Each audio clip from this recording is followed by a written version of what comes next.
everything you need to know to stay up to date in the automotive news segment. You can find these segments on Facebook or YouTube, and they're going to be quick, digestible videos where you guys can just get all the information you need. Now, if you want to have more discussion on any of the topics that we talk about in these videos, I urge you to tune in into the morning. We do Money Shift in the morning shows on Facebook. There, it is longer form, usually around an hour, and we talk about all vehicles. Is a one-year membership to the National Auto Sport Association, which is an association that puts on driving events. Toyota wants you to drive your Supra, so drive it.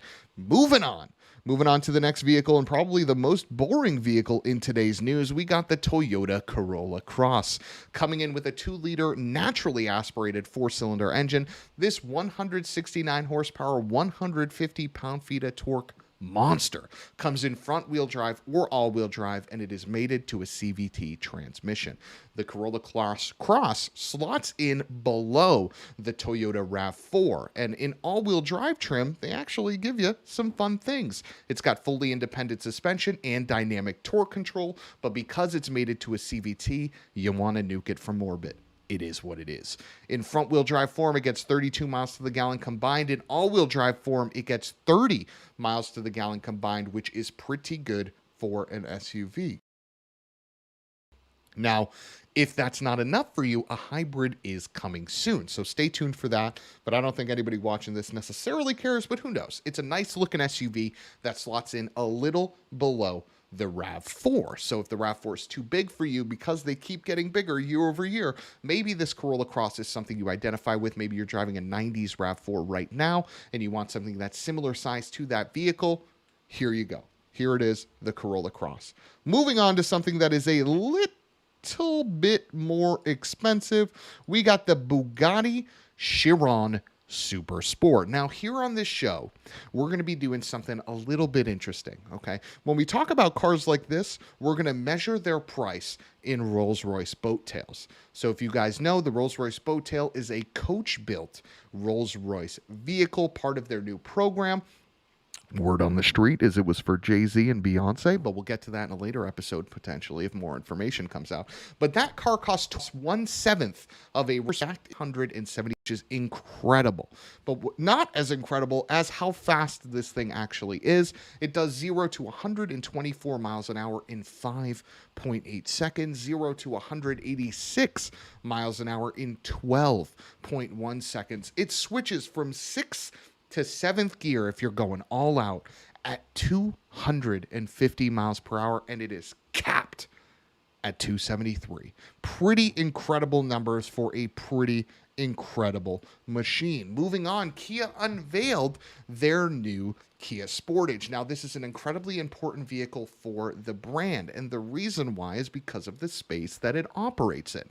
The Kia Sportage, okay, 2-row SUV, competes with the likes of the CR-V, the RAV4, the Tucson, all cars that sell in droves. So for Kia to unleash their new Sportage with such a polarizing design shift from the last Sportage is a big risk, but I think it's a risk that paid off. I don't know about you guys, but I love the design of this car. I think it looks remarkably French. If you were to replace the Kia badge with a DS Automobile, Peugeot, Citroën, Renault, whatever badge, it would look like those cars. And that's a good thing because that means it stands out from anything available in the United States today. Anything, right? This doesn't look like a CR-V. It doesn't look like a RAV4. It doesn't look like a Tucson. It looks like a Kia Sportage, and that's pretty awesome. Now, we don't know any details. I don't know any pricing. I don't know what engines are behind this, but the moment I do, that will be included in a Money Shift in the Morning news update. Now, the last vehicle that we talked about today is the Ford Maverick. Now, this is a unibody compact pickup truck from Ford, and it is compact, emphasizing the compact. This thing is 11 inches shorter and 2 inches lower than the Ranger. In fact, Ford actually unveiled a neat infographic to talk about the size of the Maverick. How big is the Maverick? Now, looking at this, the largest shadow is the F-250 Super Duty. The second largest is the 150. The third, the darkest shadow, if you will, is the Ford Ranger. And then it's the Ford Maverick. So if you compare the length, the height, you can pause this video to do specific measurements, but it's 11 inches shorter and 2 inches lower than the Ford Ranger. Never mind the F-150, never mind the 250. So she is a small thing. And one of our astute viewers on Money Shift in the Morning on Facebook, John, pointed out the fact that a 1995 Ford F-150 in length for a single cab model was 195 inches. So this thing is roughly the size of a single cab 90s F-150. And what you're getting with that is a vehicle with two powertrains. Now, the Maverick comes stock with a hybrid powertrain that is a 2.5 liter naturally aspirated 4-cylinder engine with 162 horsepower and 155 pound-feet of torque, and that motor is mated to an electric motor that on its own makes 126, 173 for a combined output of 191. Now, the hybrid version of the Ford Maverick is front-wheel drive only, which is a massive bummer. Massive. But because of its efficiency, this thing with a full tank can get 500 miles of range because it gets 40 miles to the gallon in the city. Now, if you want all-wheel drive or maybe you need more towing, you can opt for the EcoBoost engine. And the EcoBoost engine they put in this thing is the 2-liter EcoBoost, the same one you can find in the Bronco Sport. Now, that engine makes 250 horsepower, 277 pound-feet of torque, but as we pointed out in the morning show, it is a tune away from 300 horsepower and over 300 pound-feet of torque. That engine, unlike the hybrid, is mated to an 8-speed automatic, and you can get it in front or all-wheel drive, and it can tow 4,000 pounds. Now, the bed of the Ford Maverick is 4.5 feet long, but with the tailgate down, it is 6 feet long. The flex bed, that they're calling it, features some specific things to the Maverick to make it more useful. It has stamped slots for 2x4s and 2x6s. It has 2 tie-downs, 4 D-rings, and built-in threaded holes, which allows you to create a customizable storage solution for your needs. Maybe you're using the Ford Maverick for a business venture, and you want to put in certain things that allow you to secure the product you're offering in the bed. Ford allows you to do so. So overall, you're looking at a vehicle that's base price is $19,995, and that is cheaper than any other hybrid available today.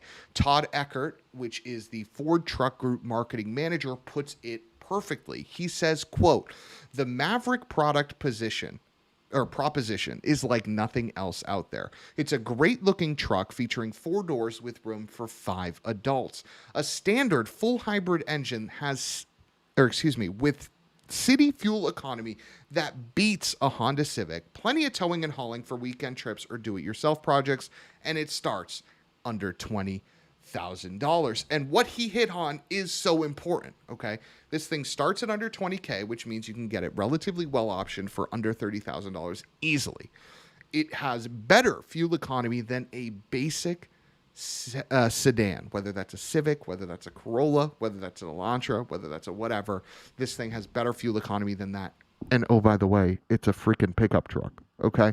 And you get all that starting under $20,000. So it'll be interesting to see what future models come out. We have no idea of what XLT and Lariat pricing is for the hybrid. We also have no idea what the 2.0 EcoBoost comes out for pricing, so look for that in future episodes of this program. All right, that's it, guys. In right around 10 minutes, you have all the information you need to be up to speed in the day's car news. I am Thanasi on behalf of the Money Shift Show.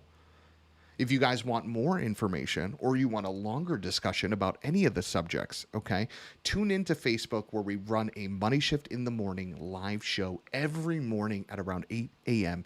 Eastern Standard Time. There we have discussions about all the cars that we talk about in this short version. So if you want to have discussions, you want to give me your opinions, your thoughts, whatever, let me know. Hit me up on that show.